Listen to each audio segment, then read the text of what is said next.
गुरु का मानी क्या हुआ? जगत गुरु का मानी हुआ कि इस दुनिया में, इस संसार में, इस जगत में कोई भी आदमी है, कोई भी इंसान है, वो किसी जगह पर रहता हो, किसी जाति का हो, काला हो, गोरा हो, उजला हो, पीला हो, लाल हो, कोई अंतर नहीं आता। इस जगत का उस आदमी को होना चाहिए, आदमी होना चाहिए, उसको ये अधिकार है, उसको ये हक है कि उस शिव को वो अपना गुरु बना सकता है, क्योंकि वह शिव जगत का गुरु है। शिव ईश्वर का नाम, आप जानते हो या नहीं जानते हो, शिव ईश्वर का नाम है। शिव को महेश्वर कहा गया है, ईश्वर को शिव कहा गया है। यही भारतवर्ष का आध्यात्म है। भारतवर्ष की आध्यात्मिक धारा में शिव की परिकल्पना, ईश्वर की परिकल्पना है। ईश्वर उनको कहा गया है, और जब ईश्वर है वो, परमात्मा है वो, खुदा है वो, तब तो गुरु उनको होना ही होना होगा, क्योंकि ईश्वर अगर गुरु नहीं है तो संसार में कोई गुरु नहीं है। ईश्वर अगर पिता नहीं है तो संसार में कोई पिता नहीं है। ईश्वर में अगर माँ का गुरु नहीं है तो संसार में कोई माँ हो ही नहीं सकती, क्योंकि यह पूरी की पूरी कायनात, पूरी की पूरी सृष्टि उसी शिव की इच्छा से बनी। धरती पर भी बहुत सारे सामान हम लोगों की इच्छा से बने।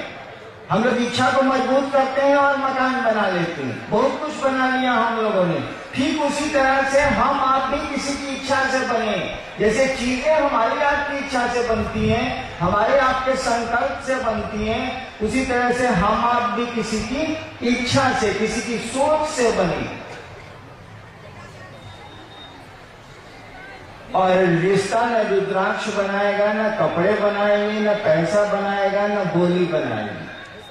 कोई भी रिश्ता मन बनाता है हमारा आपका, पैसे नहीं बनाते, ये रुद्राक्ष नहीं बनाता, ये कपड़े नहीं बनाते। संबंध हो सकता है ये सहयोग दे, मदद करें, संबंध नहीं बनाते। बोली भी संबंध नहीं बनाती। बोली हम लोग बहुत बढ़िया बढ़िया बोलते हैं, लेकिन कोई संबंध नहीं होता। कई बार आप दूसरों को प्रणाम करिएगा। एक बार मैं गांव गया, सिवान मेरा घर है, बिहार जिले में, बिहार राज्य में। एक आदमी को मैंने कहा, काका गोड़ लागता नहीं। मेरा साथी था, वो आदमी चला गया तो मेरा साथी पूछा कि बॉस ये कौन आदमी था? उस समय मैं पटना में मजिस्ट्रेट था। ये कौन आदमी था? तो हमने कहा मान ये सारा कुकुर है। देखिए, बोली से तो काका को प्रणाम किया हमने, लेकिन मौन बुझ रहा है कि पूरे गांव को लड़ाता है, पूरे गांव में झगड़ा कराता है। लेकिन गांव के रिश्ते में वो चचा लगता है, तो शिष्टाचार में तो काका प्रणाम करना ही नहीं करना। तो बोली भी संबंध कहाँ बना रही है? मन संबंध बनाता है। यह बोलना कि शिव मेरे गुरु है, इससे हम आप शिष्य न हो जाएंगे। ठीक है, बोली का असर होता, शब्दों का प्रभाव होता, शब्दों का असर होता, लेकिन यह मात्र केवल बोल देने से कि हम शिव के शिष्य हैं, या कंगन बांध लेने से कोई शिव का शिष्य नहीं होगा। जब तक आपका मन उस महादेव को अपना गुरु नहीं बनाएगा, अपना गुरु नहीं समझेगा, तब तक महादेव हमारे आपके गुरु नहीं होंगे। और जब अपना गुरु समझ लेगा, हम लोगों ने कहा ना कि शिव को अपना गुरु बनाए आप, गुरु तो है ही वो, अपना गुरु बनाए आप, अपना शिक्षक बनाए किसी को, अपना चिकित्सक बनाए किसी को, तब लाभ होगा ना। हम लोगों ने कहा कि उस शिव को अपना गुरु बनाइए। अपना का अर्थ समझते हैं, खुद समझते हैं। जब अपना समझ लीजिएगा ना, तो किसी को कुछ कहने की जरूरत नहीं है, आपको सब समझ में बात आ जाएगी।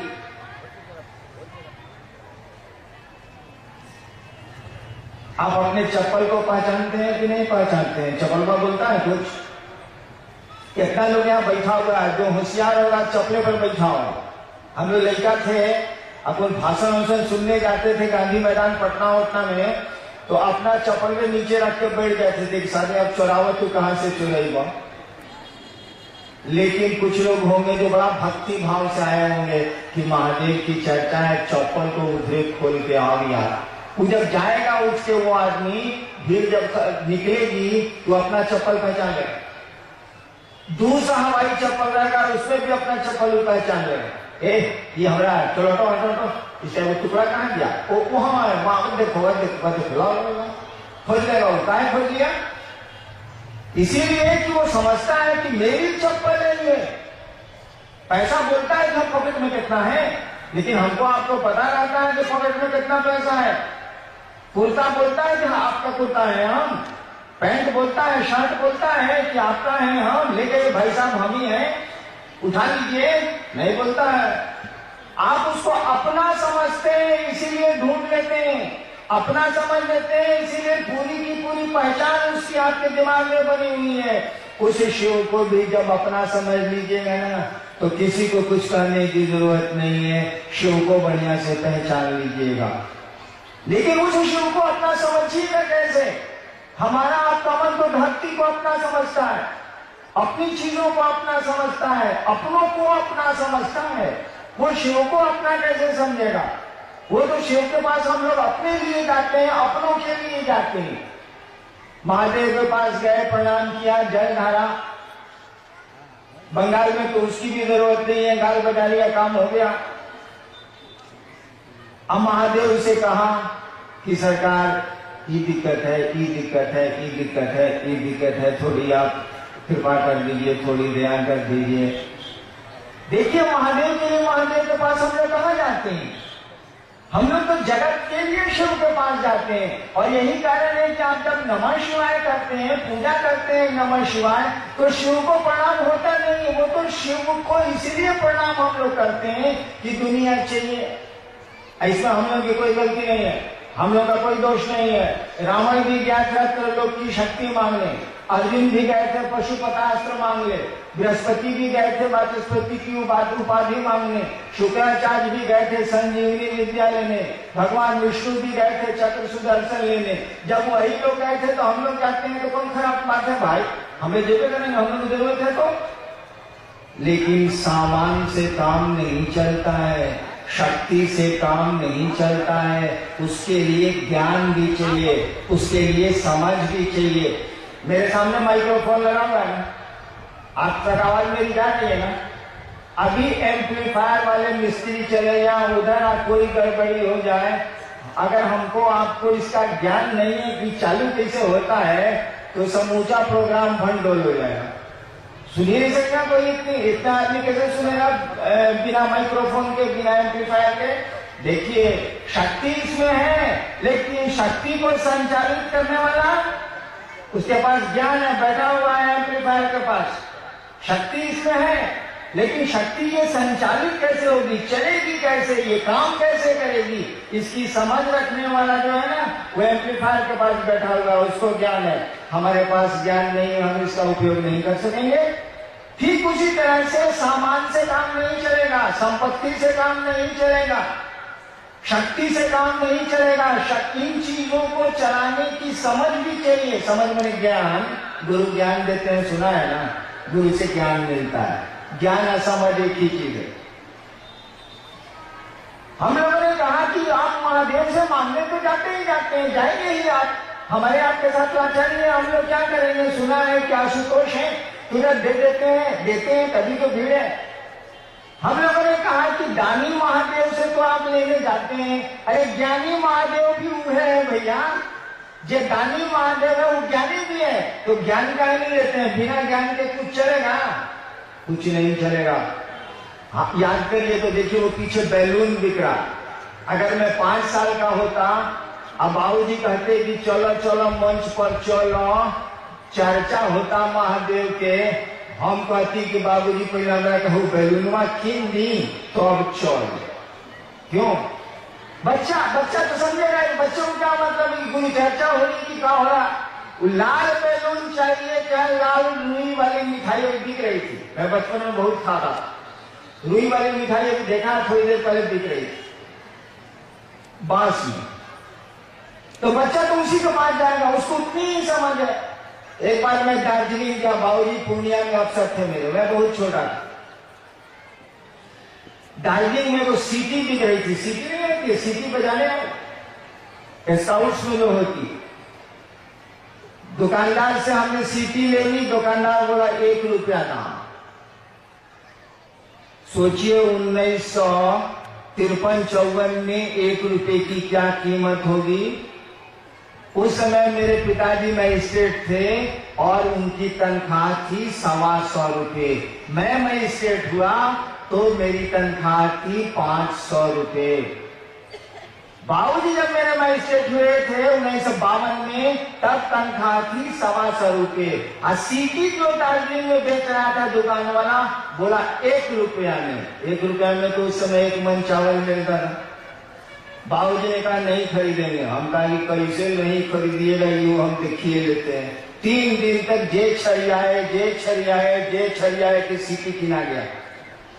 रास्ता भर ट्रेन में दार्जिलिंग से पूर्णिया तक, कटिहार तक सीटी बजाते आए, फुर फुर फुर सीटी बजाते आए।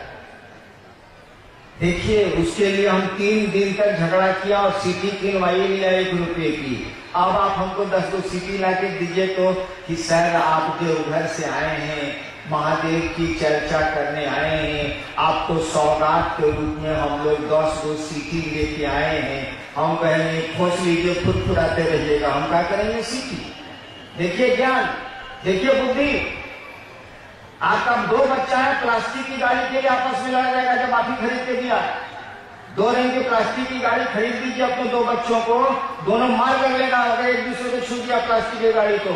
आज जबकि जानता है कि माई खरीद के दे दिया, चाहे बाबूजी खरीद के दिए हुए, उसकी समझ ही उतनी है। धीरे धीरे जब उसको शैक्षणिक ज्ञान मिलता है, धीरे धीरे जब उसको समझ हो गए, समाज से मिलती है, शिक्षकों से मिलती है, तब वो समझता है कि सीटी से जिंदगी नहीं चलती, बैलून से जिंदगी नहीं चलती, प्लास्टिक के खिलौनों से जिंदगी के दिन नहीं गुजरते हैं। ठीक उसी तरह से जब गुरु ज्ञान देंगे आपको, तब आपको समझ में आएगा कि आप महादेव से क्या मांगने जा रहे हैं, क्या चीज ले रहे हैं आप। बिना समझ के तो आप मांग भी नहीं सकते हैं। सोचिए तो जरा, जो टीवी नहीं देखा हो टीवी मांगेगा कैसे? जो टीवी देखा ही नहीं टीवी मांगेगा कैसे? जो लड़का टीवी देखने नहीं किया, वो अपने होने वाले ससुर से कहेगा कि हमको दिया, हमें टीवी दीजिए, सारा देखने नहीं किया तो मांगेगा कहां से? ज्ञानी नहीं है, उसको समझ ही नहीं है। गुरु ज्ञान देते हैं। हम लोगों ने कहा कि जो आपका बाबा है, कहा जाता है कि चंदा मामा सबके मामा, शिव घर घर के बाबा। बिहार में तो और झारखंड में तो ये कहावत है कि चंदा मामा सबके मामा, शिव घर घर के बाबा। हम लोगों ने कहा कि जरा अपने बाबा से पढ़ के देखिए तो पढ़ता है कि नहीं पढ़ाता। हमने तो जब गुरु माना था शिव को 1974 में, तो हमको तो मालूम ही नहीं था कि ये गुरु है। हम तो भगवान समझ के उनको गुरु माना। हमें दिमाग में आया कि गुरु भगवान होता है, तो भगवान गुरु क्या नहीं है। और भगवान हमने शिव के बारे में सुना था, अपने घर सुना था, समझा नहीं था, सुना था कि शिव को कहते हैं। मैंने शिव को गुरु मान लिया।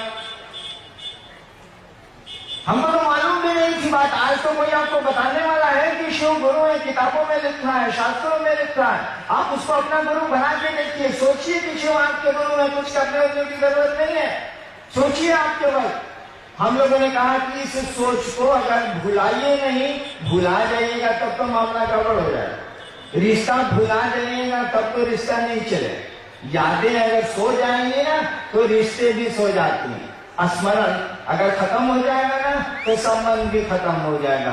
इसीलिए कबीर कहते हैं सूरती के डोरिया गगन बिच लागे। सूरती मने स्मृति, सूरती मने याद। यह याद के शिव मेरे गुरु हैं। अगर आपके मन में कायम रह गई, ठहर गई, शिव आपके गुरु हो जाए और नतीजा आपको मिलने लगेगा। अभी मेरी तरह छिछियाए चलिएगा, लोगों को कहते चलिएगा कि हे महादेव के गुरु माने ना, महादेव का क्या कल्याण होगा, हमारा तुम्हारा कल्याण हो जाएगा। यार अकल तो आ जाएगी, समझ तो आ जाएगी। शिव गुरु है तो दया करेंगे ना। तुम शिष्य बनो। कुछ जिज्ञासा नहीं आई है तो हम लोग करते हैं उसको। आइए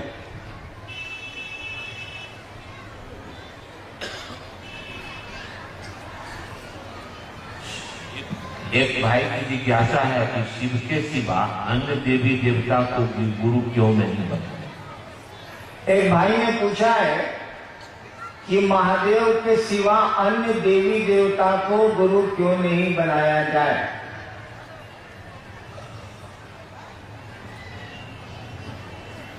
आप अन्य देवी देवता का जो कृत्य है, जो चरित्र आया है किताबों में या कहानियों में, उसको पढ़ के देखिए। वो लोग गुरु का काम करेगा तब ना उसके यहाँ आप पढ़ने जाइएगा, नहीं करेगा तो कैसे पढ़ने जाइएगा। अस्पताल में बच्चे को पढ़ने के लिए भेजिएगा। मैं सरकार में 32 साल प्रशासन में था, हमारे पास भेजिएगा पढ़ने के लिए। हम तो कहेंगे भैया हम मजिस्ट्रेट हैं या फिर सरकार में ज्वाइंट सेक्रेटरी हैं, डिप्टी सेक्रेटरी हैं, हम पढ़ाएंगे नहीं ना, हम तो प्रशासन के लोग हैं, नौकरी करते हैं, शिक्षक थोड़े ही। अब तो हम बोलेंगे नहीं, लेकिन बहुत गौर से देखिए, अन्य देवताओं का कृत्य देखिए, उन्होंने जो जिस प्रयोजन से उन्होंने अपने को सृष्टि किया है उसको देखिए। उससे आपको लगेगा ये लोग तो ज्ञान देते ही नहीं है। हरहु सज्जन पीड़ा, या फिर विनाशाय च दुष्कृताम, परित्राणाम साधूनाम विनाशाय च दुष्कृताम, हम अच्छों को बचाएंगे, बुरों को, बुरे को, जो गलत है उनको मारेंगे। तो ये लोग तो ज्ञान देते नहीं ना, तो कैसे इनको आप गुरु बनाएंगे। आप अस्पताल बच्चे को नहीं भेज सकते ना, पीडब्ल्यूडी के ऑफिस में बच्चों को पढ़ने के लिए नहीं भेज सकते, नगर पालिका के कार्यालय में आप बच्चों को पढ़ने के लिए नहीं भेज सकते हो।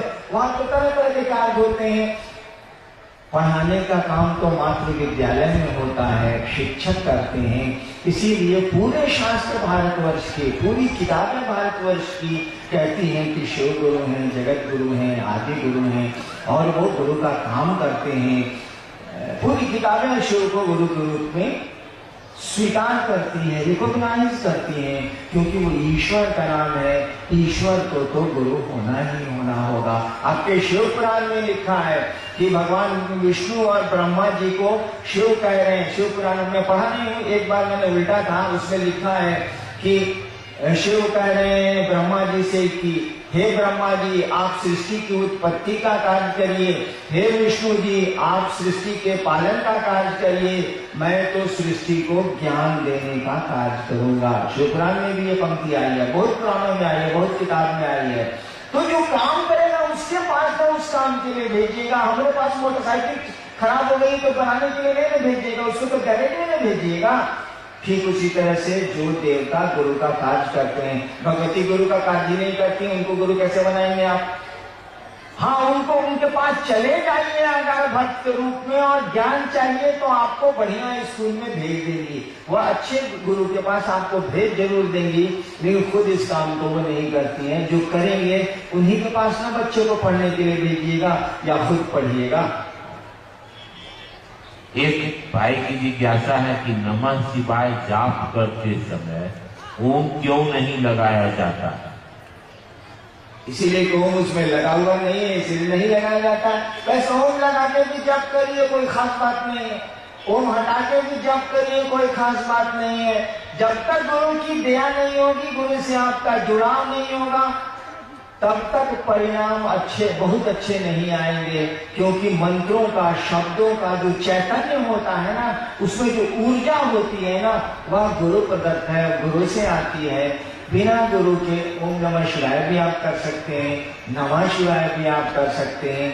लेकिन जो भारत के विद्वान हैं, जो भारत की अच्छी किताबें हैं, या मैं व्याख्या भी कर सकता हूँ, नमः शिवाय मंत्र है, ओम बहुत बाद में सम्मान के लिए लगा हुआ है। वैसे जपने के लिए आप स्वतंत्र हैं, जो जपिए, बिना गुरु से जुड़े मंत्रों का बहुत प्रभाव नहीं होता।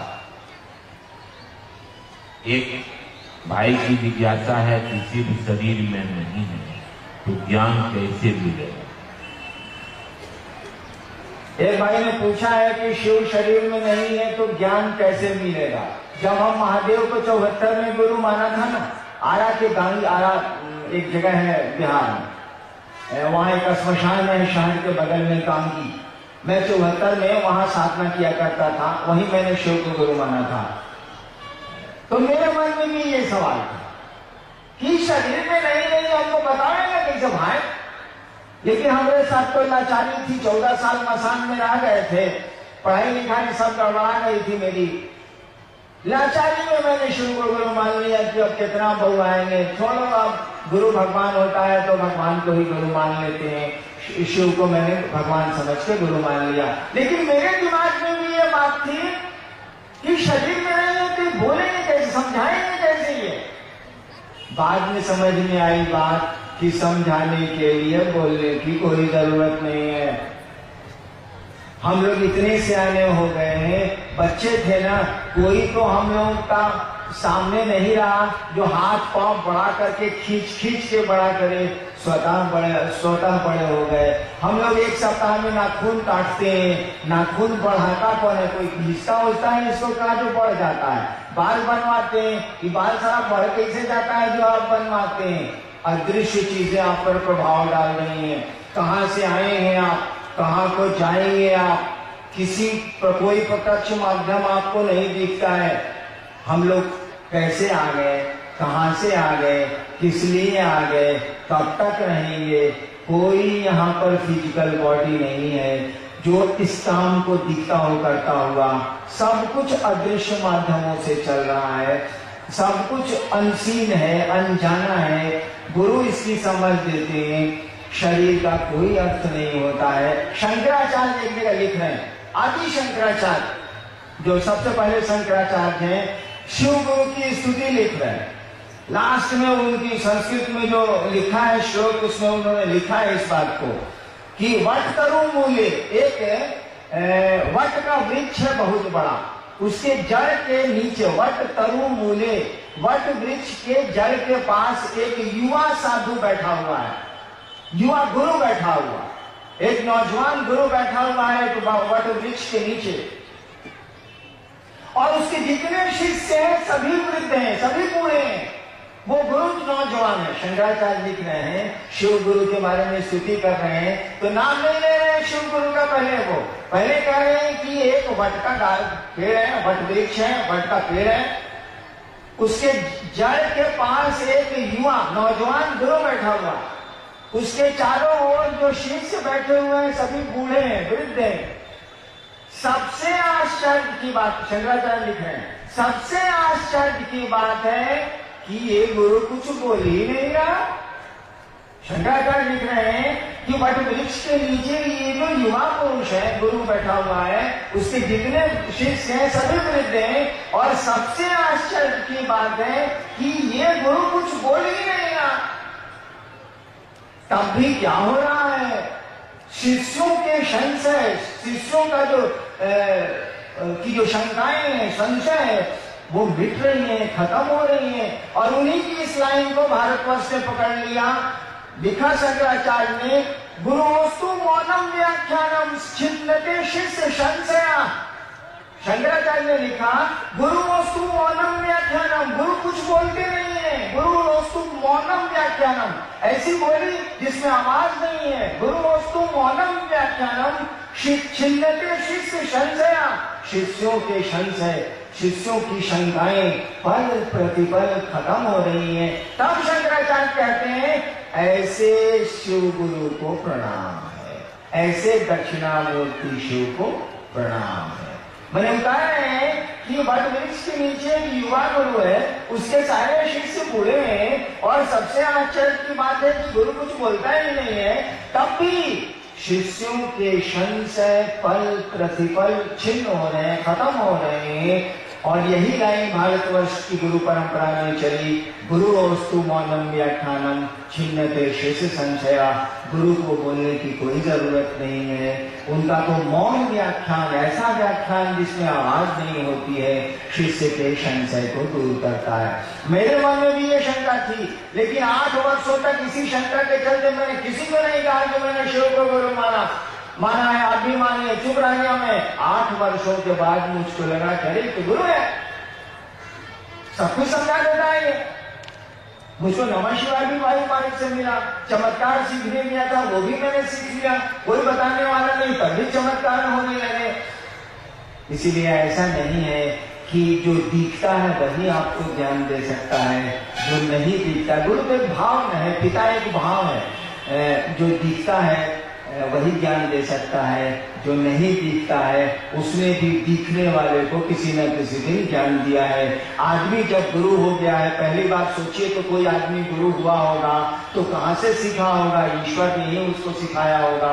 और इसीलिए वेदों के बारे में कहा जाता है ये ईश्वर की वाणी है। वेदों के बारे में कहा जाता है ना, ये ईश्वर की वाणी है। पहला आदमी जो धरती पर आया होगा और उसको जो ज्ञान आया होगा, कहाँ से ससुरा पढ़ा होगा, कहाँ से किताबें मिली होंगी उसको? वो पहला आदमी था, उसको सिखाया कौन होगा? अरे ईश्वर ही सबको सिखलाता है, परमात्मा ही सबको सिखलाता है। वही हमको आपको इस धरती पर ले आया है और उसी की इच्छा से हम आप धीरे धीरे इस धरती से जाते भी हैं, वापस भी हो जाते हैं। हमारा आपका यहाँ घर थोड़ी है, हम लोग तो घूमने आए हैं, यात्रा पर आए हैं। आज है कल नहीं रहेंगे, कल है परसों नहीं रहेंगे। हमारी आपकी यात्रा का कौन ठिकाना? एक भाई की जिज्ञासा है कि शिव शिष्यों पर खान पान आदि की परिगणाएं क्यों नहीं लगाई जाती है, जबकि अन्य पंथों में ऐसा होता है। एक भाई ने पूछा है कि शिव शिष्यों पर खान पान की वर्जना क्यों नहीं लगाई जाती है? माने होगा कि मत खाइए, मत खाइए, खाइए, मत करिए। देखिए भाई, गुरु शिष्य की परंपरा में कानून गुरु का चलेगा, चेला वाला का नहीं चलता। किसी को गुरु बनाइएगा तो नियम कानून उसका चलेगा कि हमारा आपका चले, नहीं चले। हम लोगों ने शिव को गुरु बनाया तो कानून उनका चलेगा, हमारा आपका थोड़े चले। उस जगत के गुरु हैं, जगत में भिन्न भिन्न प्रवृत्ति और प्रकृति के लोग हैं कि नहीं है? एक आदमी के अंगूठे का निशान संसार में आज तक दूसरा नहीं मिला। किसी के अंगूठे का निशान संसार में एक नहीं है। तो भिन्न भिन्न प्रवृत्तियां हैं, कोई कुछ चाहता है, कोई कुछ खाता है, कोई कुछ करता है, कोई कुछ सोचता है। भिन्न भिन्न प्रवृत्तियां हैं और भिन्न भिन्न प्रकृतियां भी हैं, स्वभाव भी भिन्न भिन्न है। चाहते भी भिन्न भिन्न लोग हैं, सोचते भी भिन्न भिन्न तरह के लोग हैं और स्वभाव भी भिन्न भिन्न है। अंगूठे का निशान एक नहीं हुआ तो बाकी चीजें अब क्या एक होंगी? वो जगत का गुरु है और ये संसार उसी शिव का है। भले हमारा आपका महादेव नहीं हो, शिव के तो हम सभी हैं, हमारा आपका महादेव हो या नहीं हो। हमारी तो बीवी है, हमारे बच्चे हैं, हमारा परिवार है, हमारा पैसा है, हमारा घर है। महादेव को तो इसी के लिए खोजे जाते हैं।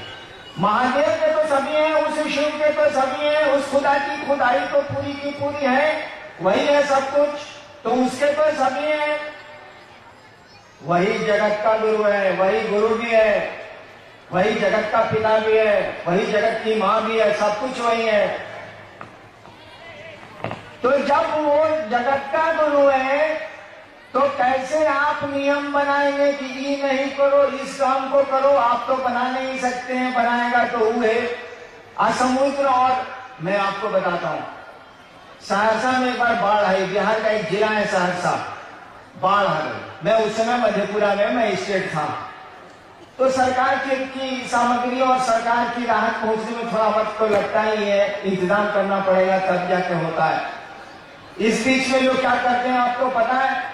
रेलवे लाइन पर लोग चले जाते हैं परिवार को लेके, ऊंची जगहों पे चले जाते हैं परिवार को लेके, चारों ओर पानी है और कुछ नहीं है।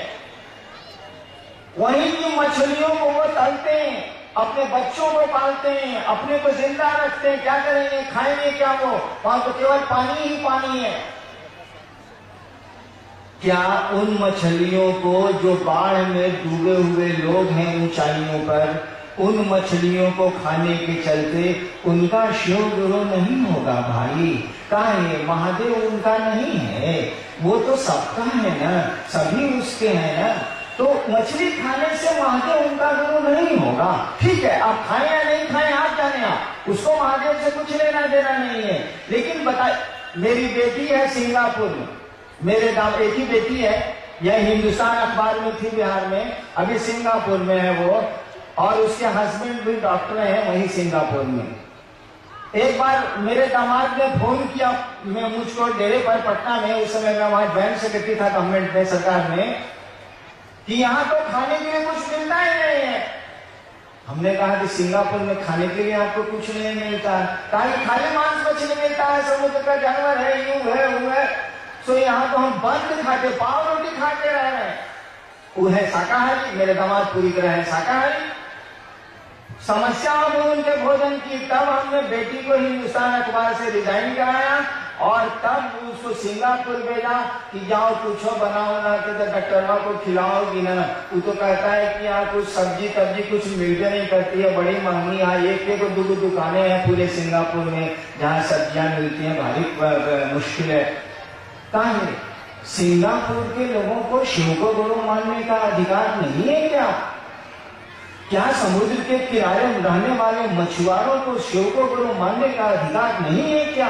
अरे बात भी उसी का है, बैल भी उसी की है, बैल भी उसी का है, बकरी भी उसी की है। तो जब शिव को गुरु बनाएंगे आप तो इन नियमों को तो लागू कर ही नहीं सकते आप। और इसीलिए हम लोग कुछ नहीं बोलते हैं। हम लोग नहीं बोलते हैं कि मांस मछली खाएं आप, हम लोग नहीं बोलते हैं कि मांस मछली छोड़ें आप, हम लोग कुछ बोलते नहीं, कहते हैं कि जो मेडिकल साइंस कहता है सो करिए, आपको जो ठीक लगता है आपके शरीर के लिए जो ठीक है सो करिए, लेकिन 3 काम जरूर करिए। शिव को गुरु बनाइए और गुरु बना के उनको रखिए अपना गुरु, उनको प्रणाम करना सीखिए, उनसे दया मांगने की कोशिश करिए और शिव गुरु हैं इसकी चर्चा करिए। ये 3 काम करिए। बाकी आप बुझिए कि साग खाते हैं कि क्या करते हैं वो आप हैं।